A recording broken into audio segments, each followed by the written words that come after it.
আবু হামিদ ডাক দিয়ে বলেন, আল্লাহর বান্দা, আমার ইন্তেকালের পরে আমাকে আমার রবের দরজার সামনে যখন দাঁড়া করানো হলো, আমি আল্লাহর সামনে দাঁড়াইলাম, আমি রবের সামনে চলে গেলাম। ওয়া ইন্না ইলাইহি রাজিউন, আমরা আল্লাহর কাছে ফিরে চলে যাব।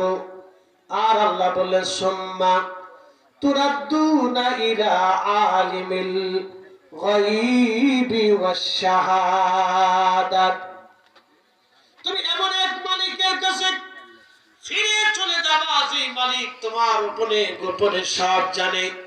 ফায়ুনাব্বিউকুম বিমা কুনতুম তা'মালুন, তুমি জীবনে যা করছো, জীবনে গোপনে এবং প্রকাশ্যে তুমি যা কিছু করেছো, সব আমার রব আমার আল্লাহ তোমাকে দেখাবে। আল্লাহ ডাক দিলেন, আবু হামিদ, তুমি তো আসছো, আমি তোমাকে দুনিয়াতে পাঠিয়েছি। বলেন তো কে পাঠাইছে? আল্লাহ। ওয়াজ করে কে? আমি তো ওয়াজ করি, কিন্তু ওয়াজ কি বডিতে করে না রুহে করে? ওয়াজ যারা শোনে, ওয়াজ কি বডিতে শুনে না রুহে শোনে?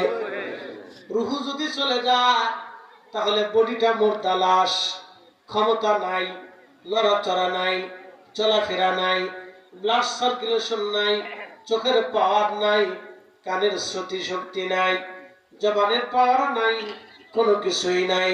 তার মানে রুহু আছে, মানুষ আছে, রুহু নাই, তার আর কিছুই নাই, সে আল্লাহর কাছে চলে গেল।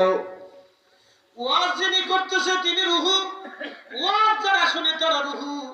কিন্তু নির্দিষ্ট সময়ের জন্য আল্লাহ আমাদেরকে দুনিয়াতে পাঠাইলেন। আল্লাহ বলেন, আল্লাযী খালাকাল মাউতা ওয়াল হায়াত, আমি তোমাদের মৃত্যু সৃষ্টি করলাম, তোমার জীবন আমি আল্লাহ সৃষ্টি করলাম। কেন সৃষ্টি করলাম? ওয়াল হায়াত, জীবন সৃষ্টি করলাম, মরণ সৃষ্টি করলাম। লিয়াবলুয়াকুম, তোমাদেরকে পরীক্ষা করার জন্য আমি এগুলি সৃষ্টি করলাম। আইয়ুকুম আহসানু আমালা, দুনিয়া থেকে ভালো আমল করো আমি আল্লাহ সেটা দেখার জন্য তোমার জীবন এবং মৃত্যু আমি আল্লাহ সৃষ্টি করলাম।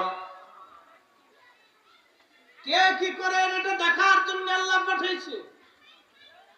সত্য কাজও যদি করে রবের দরবারে লেখা হবে।